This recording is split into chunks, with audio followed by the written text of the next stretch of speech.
Pongámonos de pie para poder leer capítulo 5. Hay mucho que cubrir esta mañana.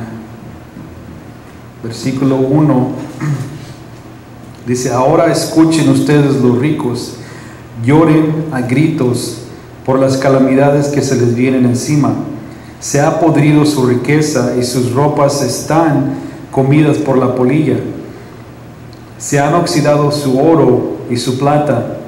Ese óxido dará testimonio contra ustedes y consumirá como fuego sus cuerpos. Han amontonado riquezas, y eso que estamos en los últimos tiempos. Oigan cómo clama contra ustedes el salario no pagado a los obreros que les trabajaron sus campos. El clamor de esos trabajadores ha llegado a oídos del Señor Todopoderoso. Ustedes han llevado en este mundo una vida de lujo y de placer desenfrenado. Lo que han hecho es engordar para el día de la matanza. Han condenado y matado al justo sin que Él les ofreciera resistencia. Por tanto, hermanos, tengan paciencia hasta la venida del Señor. Miren cómo espera el agricultor a que la tierra se dé su precioso fruto, y con qué paciencia guarda las temporadas de lluvia. Así también ustedes manténganse firmes y guarden con paciencia la venida del Señor, que ya se acerca. No se quejen unos con otros, hermanos, para que no sean juzgados. El juez ya está en la puerta. Hermanos, tomen como ejemplo de sufrimiento y de paciencia a los profetas que hablaron en el nombre del Señor. En verdad, considerémonos dichosos a los que perseveraron. Ustedes han oído hablar de la perseverancia de Job y han visto lo que al final le dio el Señor. Es que el Señor es muy compasivo y misericordioso. Sobre todo, hermanos míos, no juren ni por el cielo, ni por la tierra, ni por ninguna otra cosa, que su sí sea sí y su no sea no, para que no sean condenados. ¿Está afligido alguno entre ustedes? Que ore. ¿Está alguno de buen ánimo? Que cante alabanzas. ¿Está enfermo alguno de ustedes? Haga llamar a los ancianos de la iglesia para que oren por él y lo unjan con aceite en el nombre del Señor. La oración de fe sanará al enfermo, y el Señor lo levantará. Así ha pecado, y si ha pecado, su pecado se le perdonará. Por eso, confíense unos a otros sus pecados, y oren unos por otros para que sean sanados. La oración del justo es poderosa y eficaz. Elías era un hombre con debilidades como las nuestras. Con fervor oró que no lloviera, y no llovió sobre la tierra durante 3 años y medio. Volvió a orar, y el cielo dio su lluvia, y la tierra produjo sus frutos. Hermanos míos, si alguno de ustedes se extravia de la verdad y otro lo hace volver a ella, recuerden que quien hace volver a un pecador de su extravio lo salvará de la muerte y cubrirá muchísimos pecados. Pueden tomar asiento. Versículo 12 dice: sobre todo, hermanos míos, no juren ni por el cielo, ni por la tierra, ni por ninguna otra cosa, que su sí sea sí y su no sea no, para que no sean condenados. Santiago vuelve a cambiar de tema. Anteriormente estaba hablando acerca de la persecución que los profetas habían recibido, los problemas que ellos tuvieron que pasar porque oraron. Elías oró y no llovió por 3 años y medio. Ahora que Santiago está hablando en este versículo 12, dice que no juren ni por el cielo ni por la tierra, que simplemente digamos sí. Y si es no, que digamos no, y que guardemos esa palabra. Él tal vez, obvio que él estaba escuchando a su hermano Jesucristo, hermano por sangre, pero es su Dios, su Salvador. Jesucristo En el libro de Mateo, capítulo 5, cuando él estaba dando el sermón, Mateo 5, versículo 33, dice: también han oído que se dijo a sus antepasados: no faltes a tu juramento, sino cumple con tus promesas al Señor. Pero yo les digo, no juren de ningún modo, ni por el cielo, porque es el trono de Dios, ni por la tierra, porque es el estrado de sus pies, ni por Jerusalén, porque es la ciudad del gran rey. Tampoco jures por tu cabeza, porque no puedes hacer que ninguno solo de tus cabellos se vuelva blanco o negro. Cuando ustedes digan sí, que sea realmente sí. Cuando digan no, que sea no. Cualquier otra cosa además proviene del maligno. En otras versiones dice, viene del diablo. Santiago ya había hablado acerca de este tema cuando abrimos el libro, en capítulo 1, versículo 8, cuando simplemente estaba diciendo que la gente debe de ser honrada, de guardar su palabra. Porque nosotros podemos decir, te prometo, como humanos vamos a romper muchas promesas. Hemos rompido muchas promesas. Y Santiago estaba diciendo, porque recuerden, se está dirigiendo a un grupo de judíos que son convertidos a cristianos, pero también se nos está dirigiendo a nosotros que somos cristianos, que si nosotros decimos que sí, que guardemos nuestra honradez, nuestra integridad, el de decir que yo dije que sí, o si dije que no, que eso es lo que sea, que no cambiar de pensar. Obvio que van a cambiar situaciones, y tal vez por las circunstancias en que estén, puedan cambiar la situación, pero si uno dice, ¿sabes qué? Yo te prometo que voy a estar ahí por X cosa, pues decir, por una asistencia, por ayudar a alguien que está haciendo una obra en su casa, dice, yo prometo estar allí, y al final de cuentas no llegas y dices, no, pues es que no tuve oportunidad por X cosa, con realidad simplemente no quiso esa persona ir. Y cuando nos portamos de esa manera con gente que no es crédula, o que simplemente nos está observando para decir, a ver si es cierto que esta persona es cristiana, nos miran que rompemos nuestra palabra, y uno dice, bueno, ¿y para qué quiero ser cristiano? Si así son ellos. Si uno va, he mostrado este video anteriormente, si uno va a Google y empieza a escribir por qué los cristianos son, y le ponen una palabra, una letra del alfabeto, ¿por qué son? Le ponen la C, críticos.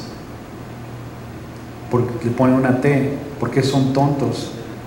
Todo el alfabeto dice algo, aparece algo rápido, que dice algo negativo acerca de los cristianos. Porque eso es lo que el mundo mira, lo que piensa, lo que cree, y lo que en realidad nosotros demostramos ante el mundo. Obvio que no somos perfectos, obvio que vamos a fallar, pero si nos decimos nosotros, yo soy cristiano, pertenezco a Cristo, y nos comportamos de ciertas maneras, ¿qué tipo de testimonio estamos dándole al mundo? ¿Somos embajadores del Señor y de esta manera nos estamos comportando?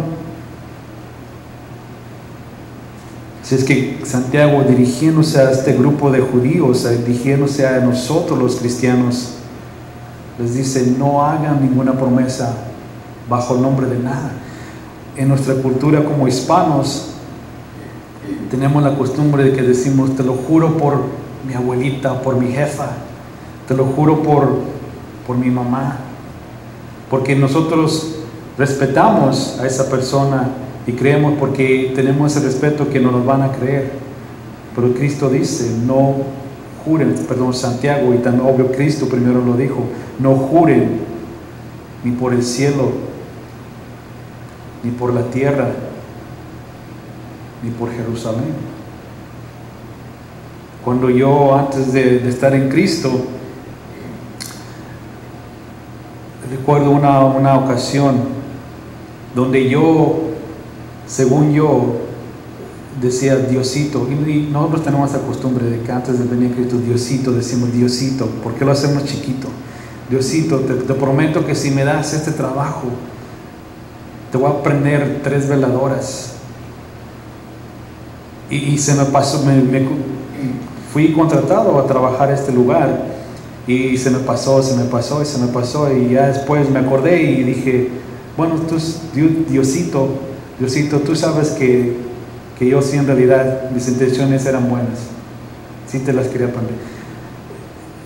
Lo que estoy tratando de decir, no estoy diciendo que vayan y prendan sus veladoras, no, sino que la palabra es la promesa. Yo le prometí algo a ese Diosito, que en realidad no es el Dios el que alabamos ahora. Rompí esa promesa. Como humanos rompemos esa promesa. Hay unas promesas o unos arreglos o unos acuerdos más bien que sí son necesarios. En el estudio de Nehemías, cuando cubrimos capítulo 5 versículo 12, que Nehemías se dirigió a los líderes del pueblo, de la ciudad, a los líderes del templo, y los hizo hacer una promesa o un acuerdo ante el Señor. Era necesario porque estos líderes estaban aprovechando del pueblo y estaban llevando al pueblo ante más pecado. Así es que les hizo los reprendió primero, a ellos primero, porque eran los encargados. Ellos estaban poniendo el ejemplo para el resto del pueblo, y fue con ellos, se dirigió con ellos: si ustedes deben de vivir fuera del reproche del Señor, con el temor del Señor en su corazón, y están viviendo de esta manera, aprovechándose, les hizo tomar este acuerdo. Cuando uno se enlista en el ejército, ya sea en el Army o cualquier otro grupo, hacen una promesa, el de guardar los valores. También cuando uno se hace ciudadano, yo hice eso, cuando uno se hace ciudadano, hace una promesa de representar a los Estados Unidos, el de defender la bandera de los Estados Unidos. Ese tipo de promesas no es lo que Santiago se está refiriendo. Lo que él está diciendo es de que guardar la integridad de uno y no decir prometo, porque la tierra no pertenece a nosotros. No podemos prometer sobre una persona porque no pertenece a nosotros. Y Santiago, recuerden, cubrimos cuando Santiago estaba hablando acerca de promesas, acerca de la lengua, de la manera en que usamos la lengua y cómo hablamos, cómo en un momento estamos hablando a Dios y con esa misma lengua estamos maldiciendo a nuestro prójimo. Capítulo 3, versículos 9 a 10. Y estamos hablando bien de una persona y nomás nos damos la vuelta o se desaparece esa persona y ya estamos maldiciendo, hablando mal de ella. Pero Santiago nos está diciendo de la manera correcta de usar la lengua, de usar la manera en que nos compartimos. Versículo 13 dice: ¿Está afligido alguno entre ustedes? Que ore. ¿Está alguno de buen humor o de buen ánimo? Que cante alabanzas. Dice Santiago que si uno está teniendo problemas o está afligido, si está pasando por un momento, unas tormentas o unas pruebas, dice que oren. La manera correcta de usar la lengua, orar, no simplemente cuando estemos pasando por ciertas situaciones, porque cuando estamos pasando por situaciones se nos hace fácil luego tirar una oración al cielo y decir ayúdame, así como Pedro, cuando el Señor lo llamó, que estaba sobre el agua. y le tiró una oración de ayuda al Señor.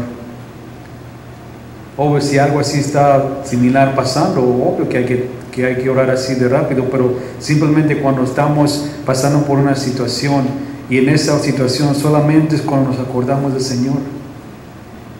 Y el resto del día, el resto de la semana, nos la pasamos sin darle el tiempo al Señor, de no pasar tiempo con Él. Es como si, lo he descrito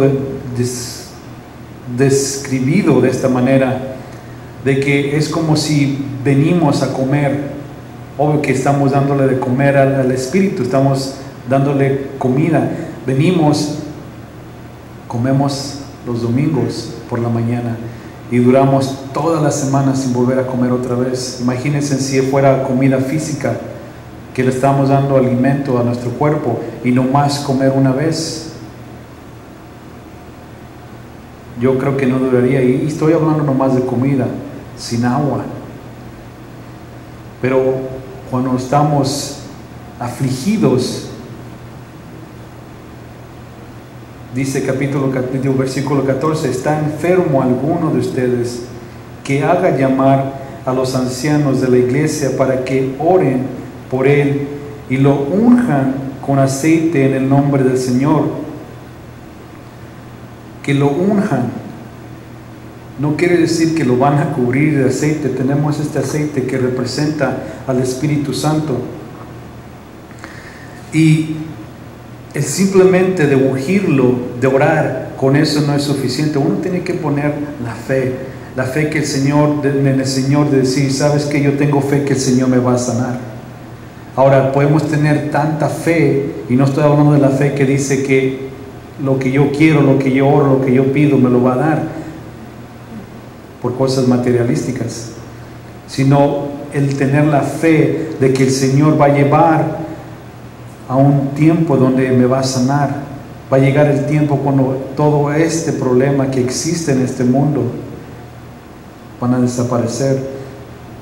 En el primer servicio había mencionado como ayer estuvimos varios en el servicio del pastor Luis Delgado,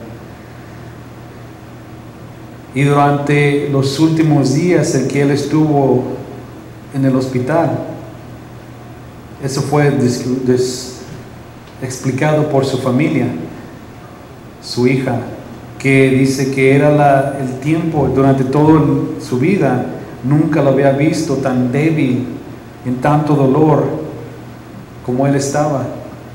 Pero durante tanto dolor que él estuvo, nunca dejó de decir que él adoraba y estaba alabando al Señor. Y uno de sus deseos, su último deseo que él quería, es de venir y compartir la palabra una vez más a San Antonio, porque estaba en California tratándose, pero el Señor lo encontró en el cielo. Antes de que el avión aterrizara, el Señor lo levantó y se lo llevó. Pero ayer pudimos escuchar un último mensaje que Él dio. Y Él, durante tanto dolor, tanta aflicción, fue orado. Él oró, Él pidió al Señor que lo sanara. Fue ungido. Pero aún así el Señor lo llamó. O sea, el Señor dijo, ya es suficiente, es tiempo de venir a casa. Así es que esta mañana también me preguntaron por qué pasamos por pruebas, por qué sufrimos. En realidad no hay una respuesta correcta. No tenemos una respuesta aparte de lo que diga la Biblia. Nosotros en realidad no conocemos la voluntad del Señor completamente. Es más, nosotros decimos, ¿por qué estoy sufriendo? Pensando que nosotros, el Señor nos está castigando a nosotros, y no es cierto. cuando ya venimos ante el Señor, todos nuestros pecados pasados y presentes han sido perdonados. No estamos esperando como un perrito que tiene miedo a que nos caiga un rayo de encima. Es la voluntad del Señor. Como cuando Pedro estaba hablando con Cristo en el libro de Juan, capítulo 21, versículo 20. Estaba preguntando, ¿y qué tal y qué pasa con él? Refiriéndose a Juan. Y dice el Señor, es mi voluntad, si yo quiero que viva por el resto de su tiempo, vivirá. Pero será mi voluntad. Como había dicho, el aceite simplemente representa al Espíritu Santo. Y he explicado anteriormente cómo hay ministerios donde se aprovechan de la gente, les mienten a la gente, diciéndoles que vengan, cierto día, cierta fecha, cierto lugar, a cierta hora, habrá sanación, romperemos todo pecado que haya en tu vida cierto día. Pero si no es la voluntad del Señor, entonces ¿qué es lo que estamos haciendo nosotros como humanos?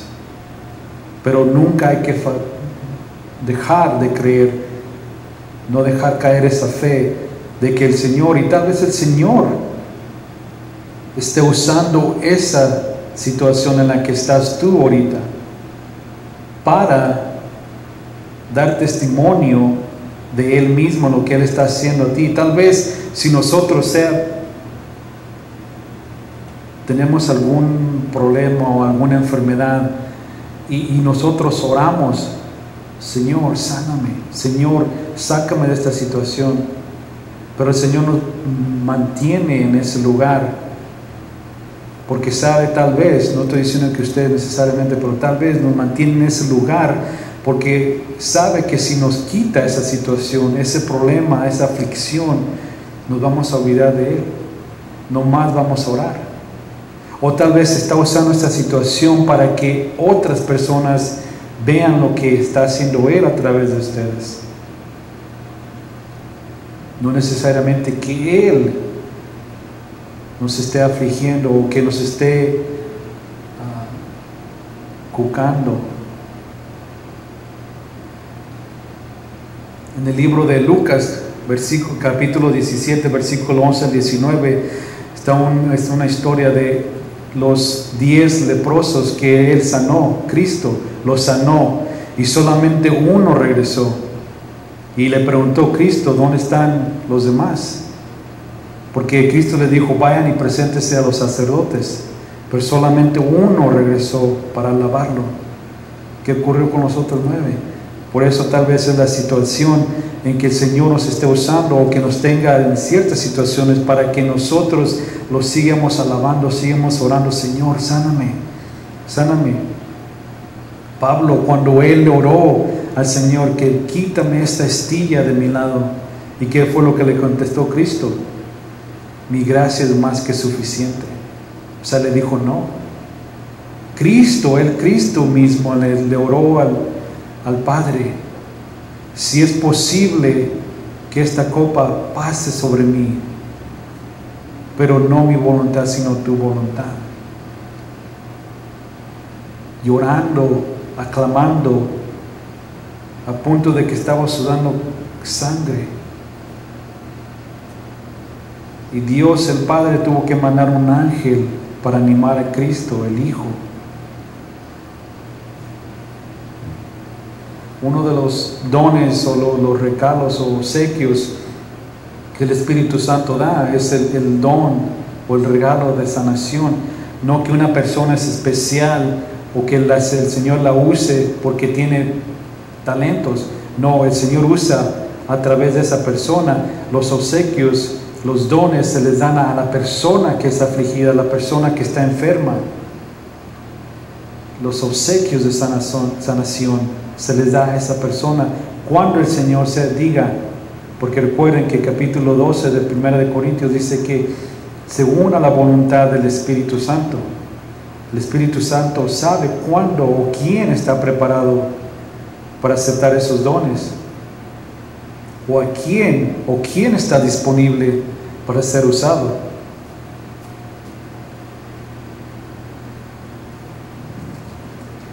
Versículo 15. La oración de fe sanará al enfermo y el Señor lo levantará. Así, si ha pecado, su pecado se le perdonará. Por eso confiénsense unos a otros sus pecados y oren unos por otros para que sean sanados. La oración del justo es poderosa y eficaz. Si nosotros nos confiamos entre uno y el otro, el decir, ¿sabes qué? Estoy pasando por esta situación, tengo este pecado que ya le pedí al Señor perdón, pero tengo esta situación. Ahora, no estoy diciendo que cualquier persona se le acerquen y compartan eso. Tiene que ser una persona de confianza, una persona que en realidad conoce su palabra, o que en realidad va a guardar eso en oración y no lo va a compartir, no lo va a repartir con el resto de la congregación. Y hay que saber con quién compartirlo.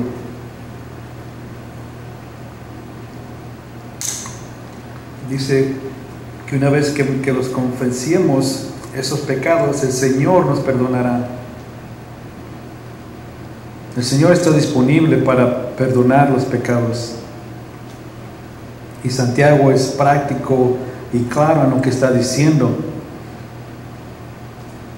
Y no nomás nos está diciendo cosas que queremos escuchar nosotros. Él nos está diciendo y nos ha estado diciendo la verdad. No nos está diciendo cosas que nos gusta escuchar. Está diciendo la verdad, pero con amor a la vez. De que tienes que confesarte ante el Señor y compartir tu pecado con los demás para que oren por ti. La oración de una persona justa es fuerte y eficaz. O sea que si trabaja, si sirve, no es una fórmula que Santiago está diciendo, si haces esto, paso número 1, paso número 2, esto es lo que va a ocurrir. No, simplemente está diciendo que compartamos, convivamos con otros, para que cuando nosotros estemos en situaciones que digamos, esto es muy grande para mí, y cuando compartamos con esto con otra persona y sabemos que esta otra persona está pasando por otra situación, vamos a ver, wow, esto es mucho más grande que yo, que lo que yo estoy pasando. Déjame orar contigo, o tú ora por mí. Mira, déjame venir a tu lado para llorar contigo, para alegrarme contigo y no estar a solas, porque cuando estamos a solas es cuando el enemigo se aprovecha. Busca la oportunidad, busca la manera de decir, ves, estás abandonado, ves, ¿dónde está la iglesia? Ellos que se creen cristianos y tú mira acá solo o sola. Versículo 17. Elías era un hombre con debilidades como las nuestras. Con fervor oró que no lloviera y no llovió sobre la tierra durante 3 años y medio. Volvió a orar y el cielo cedió a su lluvia y la tierra produjo sus frutos. Por 3 años y medio, obvio que también él tuvo que pasar por algún sufrimiento. Y es porque dice que es como nosotros. Aunque él era profeta, el Señor lo usó en ese momento. Él también tenía temores, él también tenía miedo, tenía frío, le daba calor, era como nosotros. En el libro de Primera de Reyes, capítulo 17, él estaba orando que no lloviera y no llovió. Así es que él se sintió como obvio que el Señor estaba con él. Pero 2 capítulos después, capítulo 19, está llorando, está corriendo, está escondiéndose porque Jezabel lo quiere matar. olvidándose que lo que hizo el Señor y ahora está huyendo con temor. Y nosotros también, el Señor nos da una victoria, pero tenemos una situación después y se nos olvida a quién pertenecemos. Se nos olvida que Él nos acaba de dar una victoria. Pero ¿qué es lo que dice el Señor después en el mismo capítulo 19? Le dice, no necesariamente estas son las palabras, le dice, deja de llorar. Como quien dice, le dio un manazo y deja de llorar y salte de ahí. Estaba escondido en una cueva. Recuerden que vino el viento, vino el terremoto y la lumbre, pero el Señor no estaba ahí. Estaba en una voz, silencia. Y es donde nosotros, en nuestro tiempo de oración, hay que orar y escuchar por esa voz en silencio. Esa voz que no necesariamente tiene sonido, para escuchar y reconocer que es Él. Versículo 19 dice, hermanos míos, si alguno de ustedes se extravía de la verdad y otro lo hace volver a ella, recuerden que quien hace volver a un pecador de su extravio lo salvará de la muerte y cubrirá muchísimos pecados. Capítulo 13 de Primera de Corintios habla acerca del amor. ¿Qué es el amor? Que el amor cubre una multitud de pecados. Pero el amor no simplemente es una emoción, un sentimiento. El amor de la palabra que se usa aquí en la Biblia es acción, es movimiento, es el hacer. No simplemente el decir yo amo o te amo, es demostrarlo. El año pasado, cuando cubrimos el tema de cómo aceptar, cómo dar el perdón, todo se relaciona otra vez al amor. Porque cuando uno pide perdón o da perdón, la persona que recibe ese perdón tal vez no sabe qué hacer, o tal vez no lo quiere aceptar ese perdón. O cuando el Señor nos ha perdonado, cuando nosotros decimos, Señor, perdóname por mis pecados, pero no lo aceptamos, no sabemos qué hacer. ¿Qué es el siguiente paso? Es de restaurar esa relación. Y es donde muchos de nosotros no sabemos, sé que estoy perdonado, ¿y ahora qué?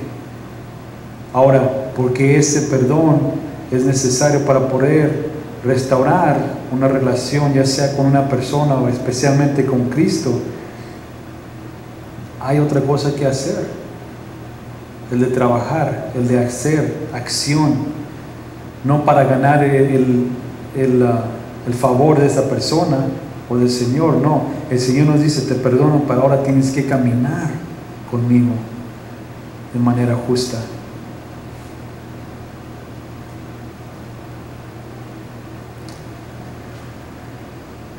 Santiago, a través de todo su libro, es sumado por un versículo en Nehemías, capítulo 5, versículo 9, donde dice que hay que vivir con el temor del Señor en nuestro corazón y vivir fuera o retirados del reproche del Señor, o sea, pero del mundo, para que no, cuando nos vean, digan, en realidad esta persona es diferente, en realidad esta persona, si no te conocen que eres cristiano, van a decir, algo hay diferente en ti. Y el temor del Señor dentro de nuestro corazón para saber y entender de que cuando nosotros seamos tentados por el enemigo, por cualquier X cosa,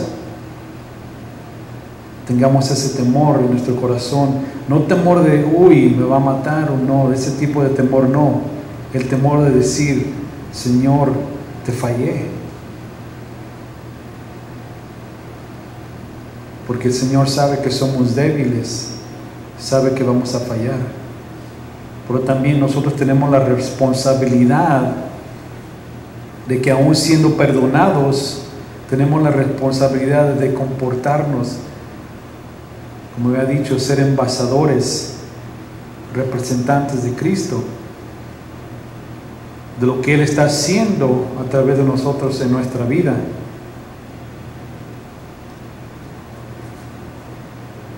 Y no es de simplemente buscar o según nosotros tener una fórmula de decir, ¿sabes qué? Voy a la iglesia los domingos, voy a la iglesia los miércoles, regreso otra vez al domingo y ya la tengo hecha. Porque de eso no se trata. Se trata de conocer al Señor y que Él te conozca a ti. Y que dejemos que Él viva a través de nosotros y obre en nosotros. Porque cuando menos yo, hace aproximadamente como 12, 13 años más o menos que vine al Señor. Así es que anteriormente, todos esos años que viví en el mundo como pecador en el mundo, ahora el Señor, no que es imposible para Él, pero todo eso, toda esa suciedad que está dentro de mí, tiene que salir. Todo ese amontonadero de cosas sucias que está en mi ser, tiene que abrir campo para que entre las del Señor, igual por nosotros. Todo eso, toda una vida vivimos creando a como quien dice, un monstruo. Ahora tiene que venir el Señor y tumbar ese monstruo y construir una nueva creación. Pero debe de ser a la manera del Señor, cuando el Señor quiera, a través de pruebas que Él usa, no para castigarnos, sino porque Él sabe que es tiempo de crecer.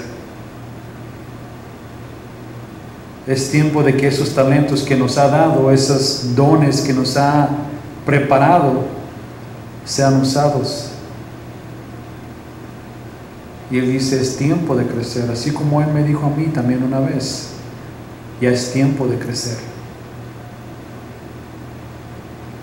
La palabra dice que hay que dejar las cosas de niños, dejar de amamantarnos con leche y tomar comida, comer comida sólida. En el libro de Hebreos vamos a poder cubrir esa escritura. Si es que cerrando Santiago, les pido que reflejen en todo lo que hemos cubierto en este libro, que reflejemos, así como Santiago se brincó de tema en tema en tema, hablando de escritura, hablando de oración, hablando de profecías, hablando de dinero, hablando de promesas. Todo eso hay que mirarnos hacia nosotros, dentro de nosotros como individuales, porque la palabra del Señor es para mí, es para ti individualmente, no para la persona que no vino, no para la persona que está sentada a nuestro lado, es para mí. Oremos.